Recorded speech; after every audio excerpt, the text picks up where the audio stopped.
Thank you for your interest in ICES DigiCeutical technology. My name is Bob Dennis. I'm the inventor of this technology, and I'd like to take you through a series of slides to explain to you what I've done and my opinions on this technology and how it relates to other similar technologies.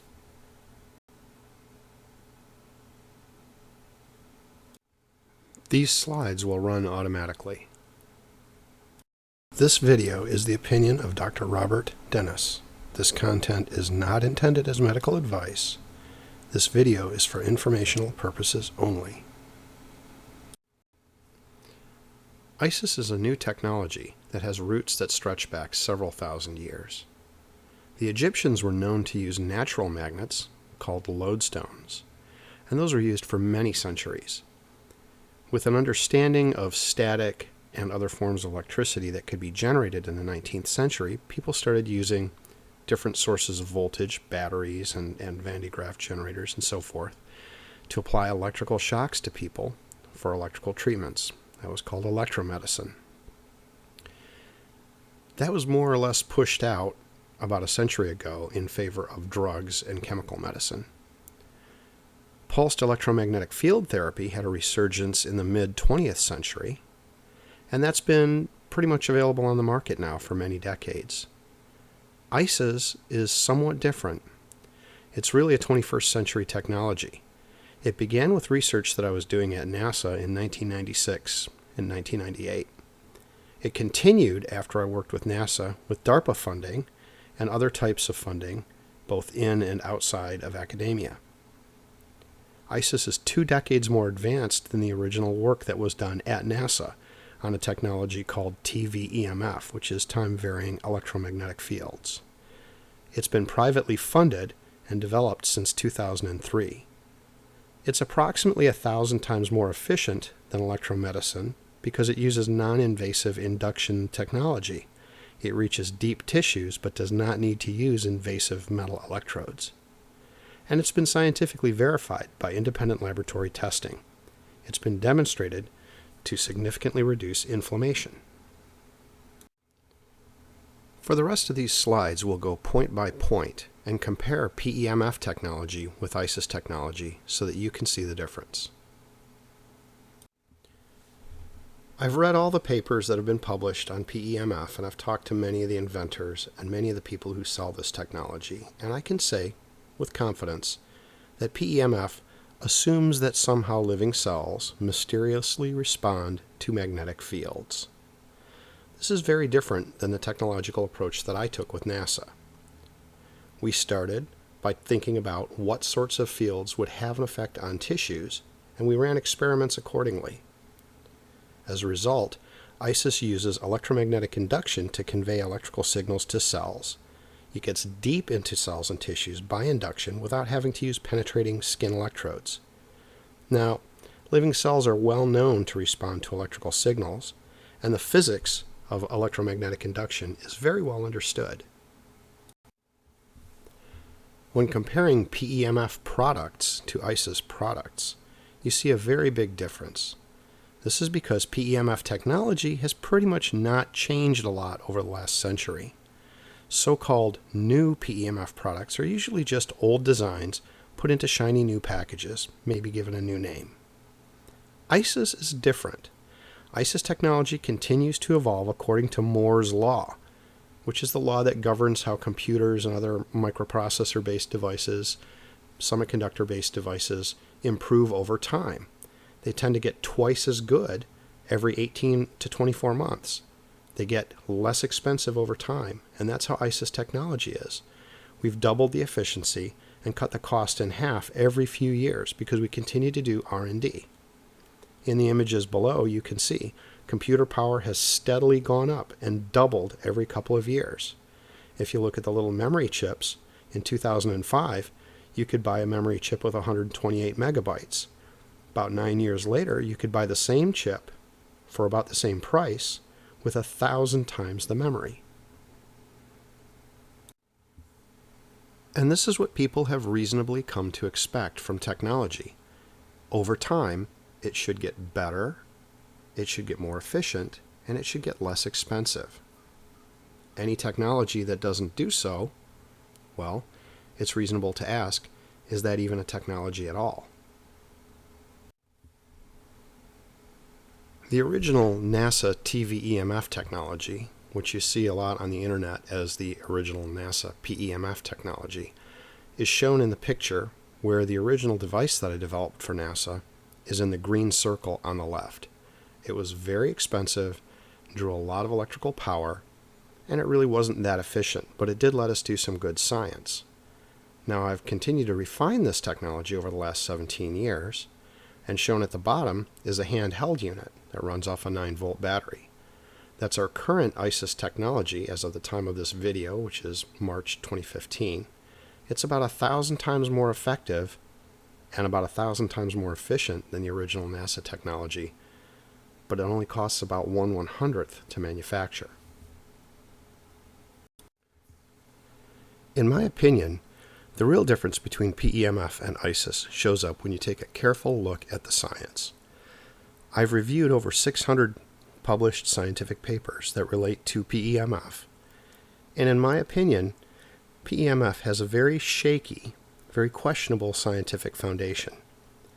It is based upon conjecture, wishful thinking, and really not a whole lot of data. Furthermore, there doesn't seem to be a whole lot of interest in understanding what are the underlying biological mechanisms involved in PEMF, whether or not PEMF actually works. This is very different from the approach that we took with ICES from the very beginning. When I started doing this work with NASA almost 2 decades ago, I started with the assumption that pulsed magnetic fields did not have any measurable biological effects, and we ran a series of very, very rigorous scientific experiments to prove, once and for all, whether or not there really was an effect that we could measure and one that we could reproduce. And all subsequent experiments on ICES, the ones that I've done since working with NASA, have been based on the same fundamental scientific approach, trying to understand what are the underlying biological mechanisms, staying within the realm of reasonable and well-understood physics. And as a result, ICES gets better and moves forward every year. The data from our original studies at NASA from 1996 to 1998 was eventually published in NASA Technical Paper 2003-212054, which is available from our website, micropulse.com. Based upon a detailed scientific and technical review of over 600 published papers, I designed the original equipment used by NASA for their TVEMF experiments from 1996 to 2000. We studied a very wide range of electromagnetic fields with different waveforms, and we found that only 1 or 2 of the waveforms actually had any biological effect, and these were waveforms that were not frequently used in PEMF devices up until that time.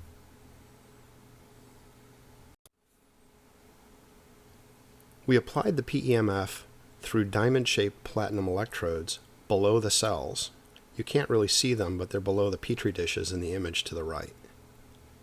The original research results were rather astonishing. When we used the correct waveform of the PEMF, which turned out to be a trapezoidal wave, we had very significant changes in gene expression. This was using normal human neural progenitor, NHNP cells, in culture. Because of the way I designed the equipment, and because of the way we designed the experiment, we felt that the scientific results were quite robust. However, because they were so unexpectedly effective, we decided that we would actually rerun the experiment, and we got similar results the second time.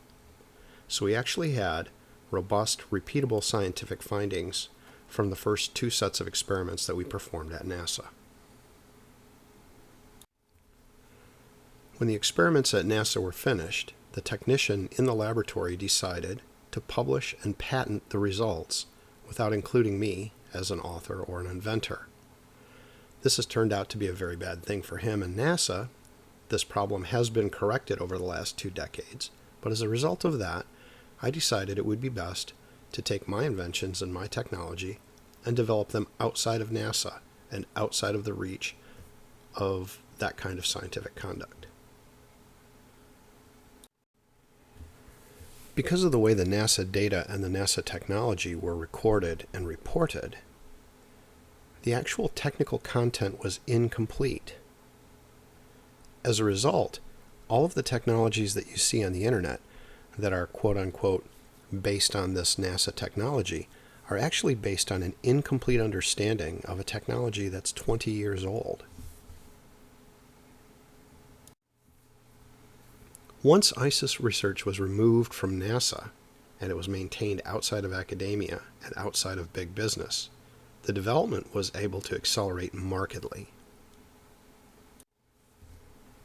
Using private funding and our own resources, we were able to start doing significant studies outside of the universities, outside of NASA, and the results accelerated markedly. On this slide, we show a summary of the first major veterinary study performed at Texas A&M Veterinary School. This used Generation 2 PEMF technology, which was an advanced version of the technology I had developed for NASA some years earlier. It was a double-blind, controlled clinical study. It was private research, it was not published, and it involved using a critical bone defect in the rabbit ulna. You can see this defect. It's a piece of missing bone that you can see in the far left radiograph, which is an X-ray. That gap should never heal. When we applied ICES to that bone gap, the question was, does ICES allow the bone gap to heal when it otherwise would not, or does it have no effect at all? In the two narrow images slightly to the right, you see the answer to that question. When you do not apply ICES, you get no healing of the bone gap. That's what's shown inside the red circle. When you apply ICES to the wound area, within 4 weeks you start to see very significant bone regrowth in the bone gap. The results of this study yielded a lot of information that we maintained privately for the development of ICES technology. In particular, it told us a lot of things about exactly what the waveform needed to be and exactly what the magnetic fields needed to be like in order to get the maximum biologic response.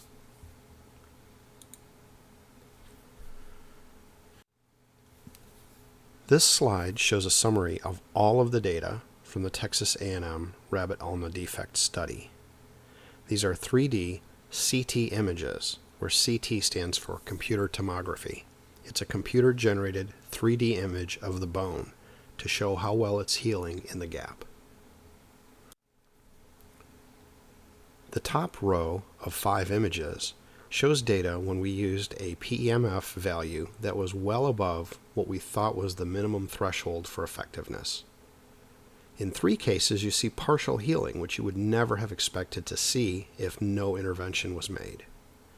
In 2 of the cases, you actually see essentially full healing of the bone. These were assessed independently by veterinarians who have expertise in this area.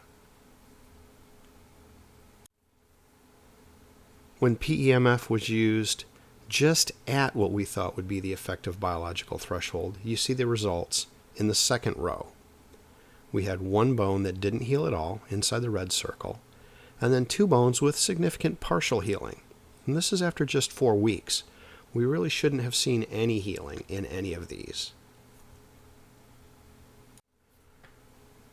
The bottom row of 10 images shows the results for our controls in this study.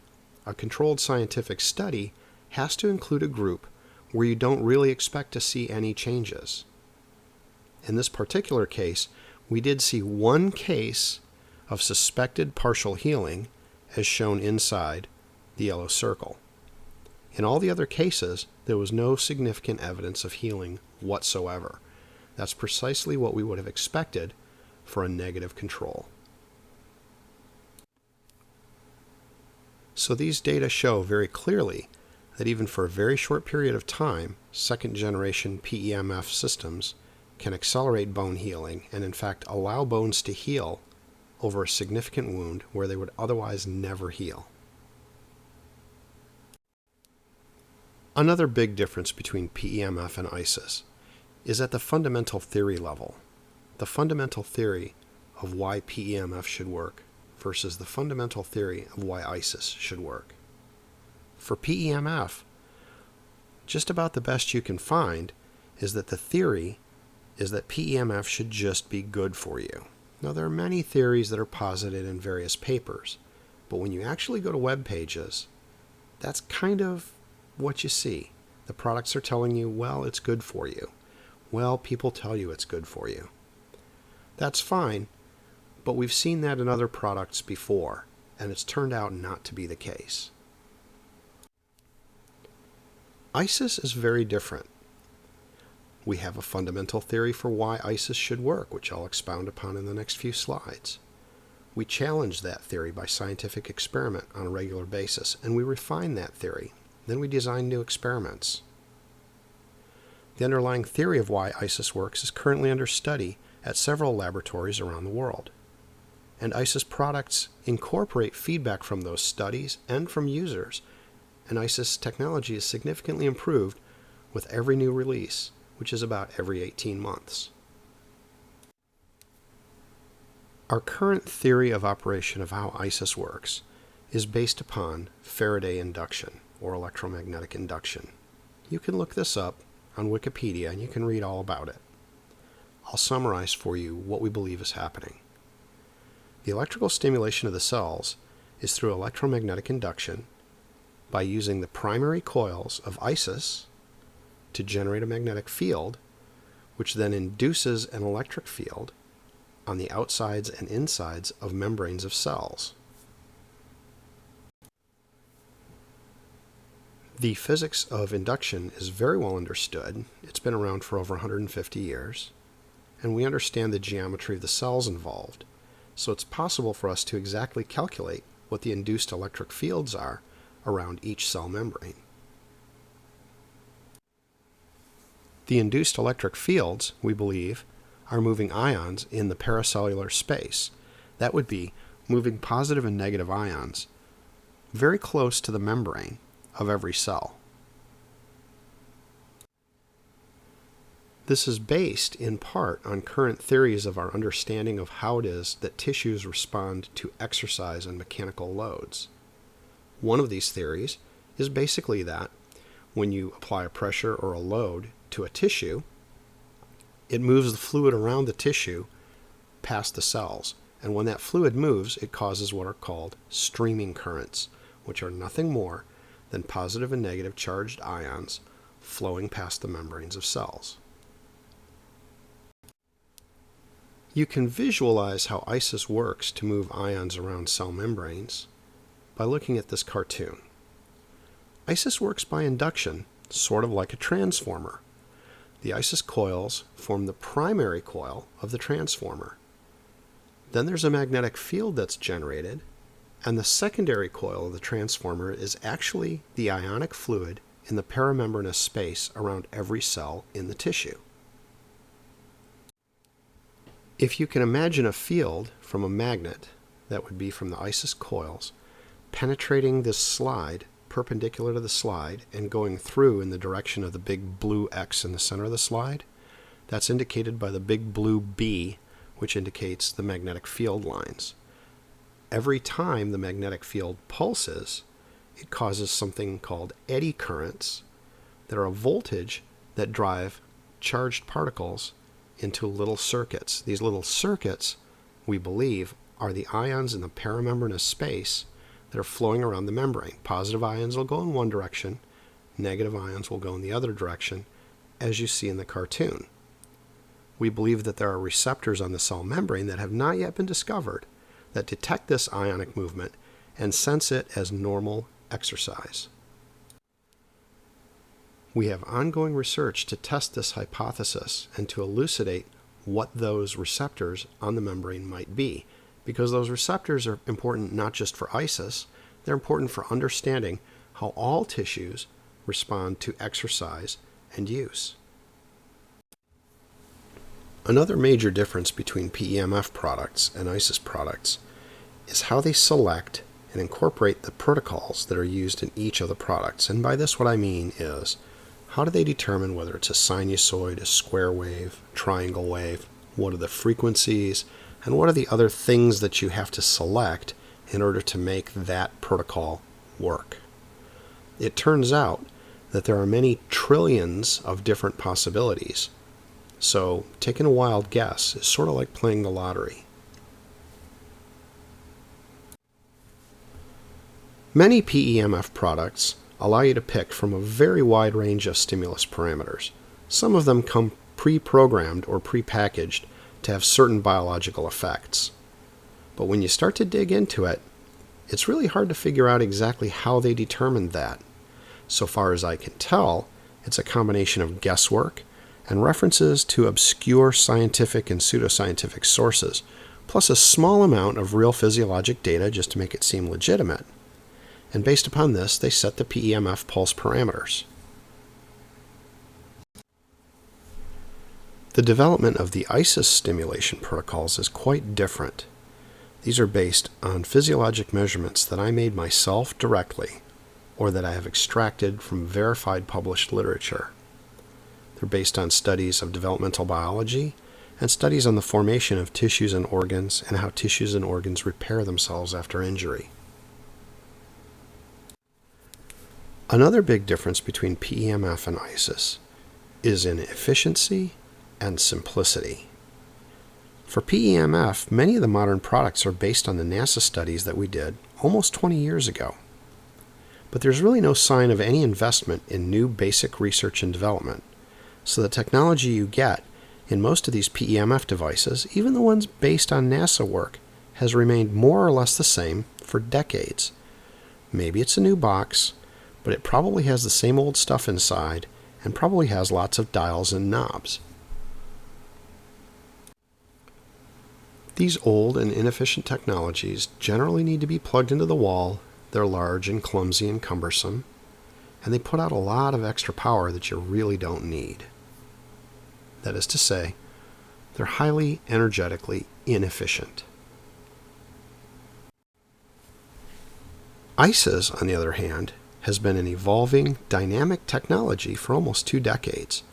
As a result, it is 99.8% more efficient than the original NASA TVEMF systems that I designed almost 2 decades ago.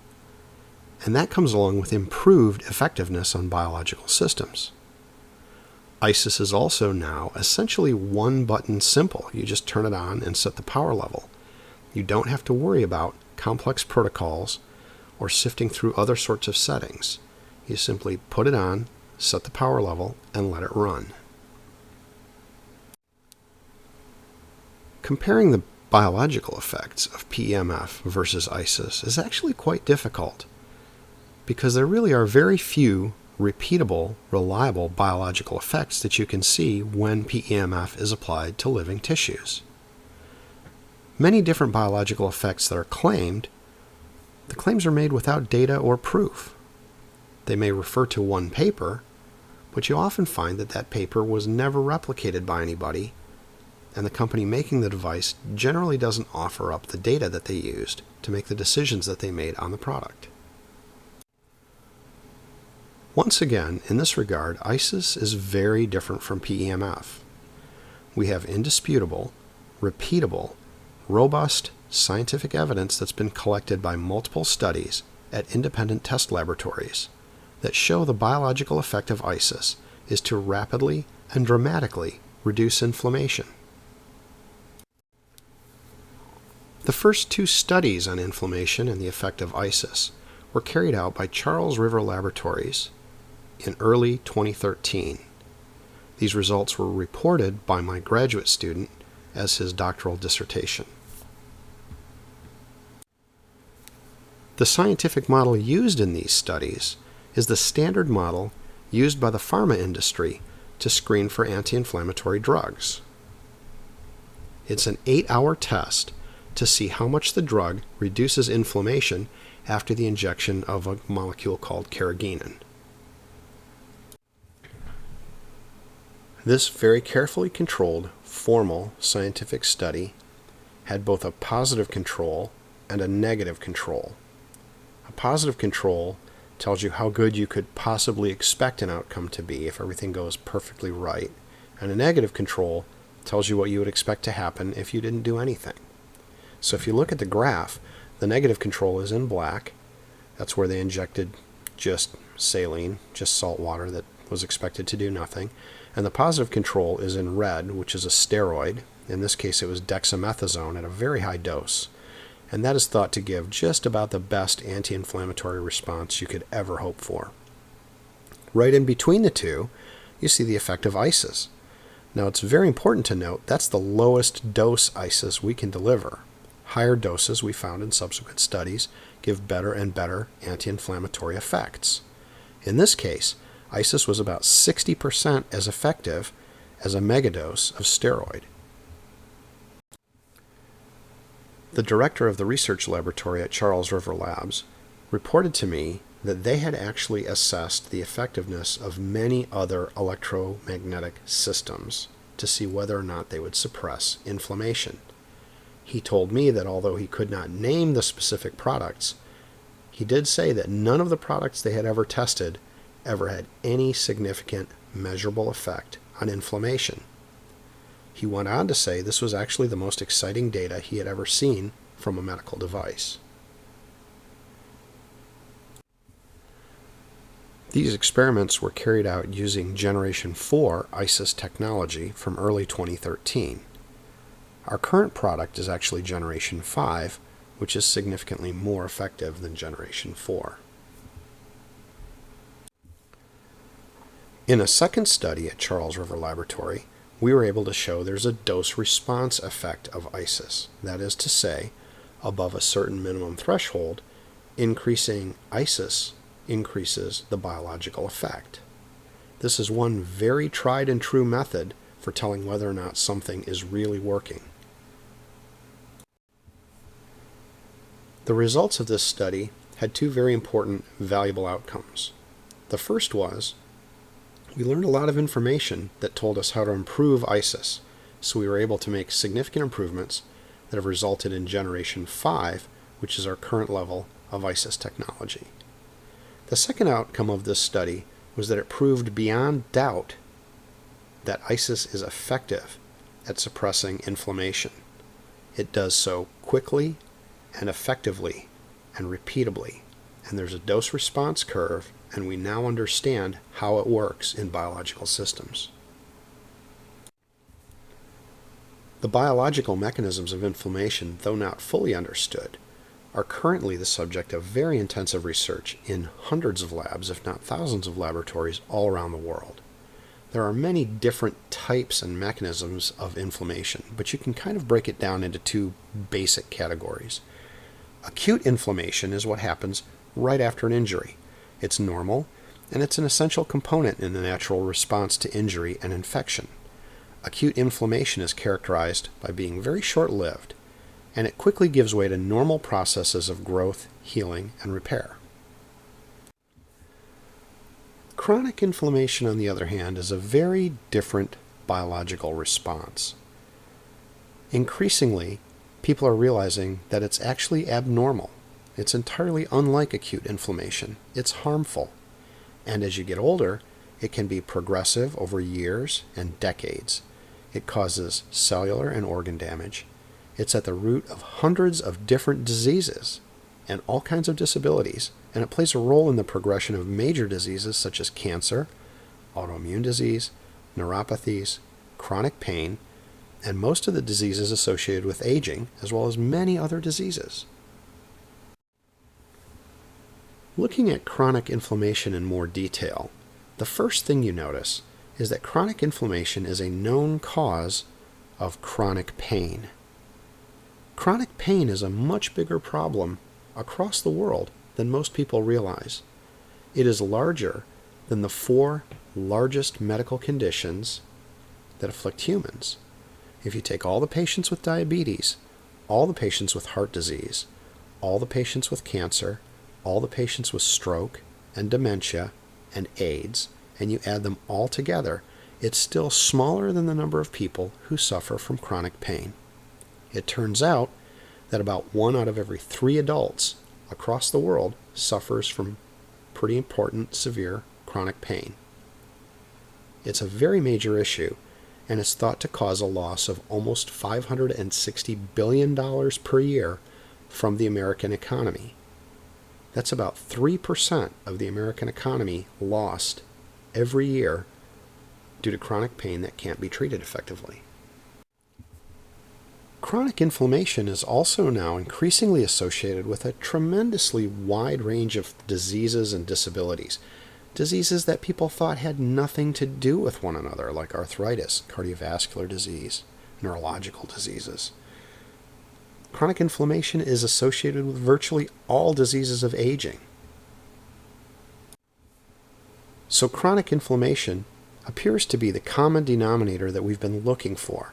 It's associated with hundreds of different disease states, affecting every organ system and interfering, increasingly with age, with the natural healing processes.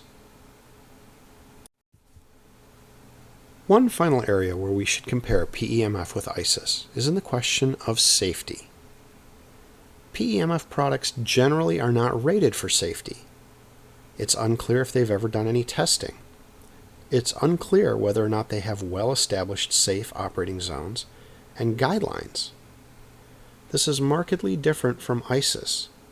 In Generation 4 and 5 ICES, we've gotten the power levels down so low that ICES actually operates well within the ICN-IRP safe range. The ICN-IRP stands for the International Commission on Non-Ionizing Radiation Protection. This generally relates to the allowable environmental exposures that people can have to background levels of radio frequency radiation. Not nuclear radiation, not X-rays. That's a completely different thing. PEMF and ICES both operate well below those dangerous levels of energy. They operate, generally speaking, in the radio frequency range. Although it's impossible to absolutely assure that every product is absolutely safe for every person under every conceivable situation, the ICN-IRP guidelines are widely used internationally to determine what levels of background radiofrequency radiation are acceptable for long-term exposure. The red zone in the chart shown below is considered the danger zone. That won't necessarily hurt you, but there's some scientific reason to believe that it's not good to be in an environment with those levels of radiation. That's a combination of the strength of the magnetic field and the frequency. As the strength of the magnetic field goes up, or the frequency goes up, the radiation becomes potentially more dangerous. The yellow line is sort of the uncertain zone, and the green area is considered absolutely safe. There's no scientific basis to believe that there would be any harm done to a biological system with that level of background radiofrequency energy. ICES systems all operate very well within the safe green zone as defined by the ICN-IRP safe guidelines. Thank you very much for watching this video. I hope you found the information to be useful. The preceding content is simply my opinion. Robert Dennis, PhD. It's provided for general information and for entertainment. The video is not to be taken as medical advice. You must seek medical advice from licensed clinicians. Micro-Pulse LLC products, including ICES DigiCeutical products, are not FDA approved. They are experimental. If you'd like further information on any of our products, our other technologies, or anything like that, please visit us at micropulse.com.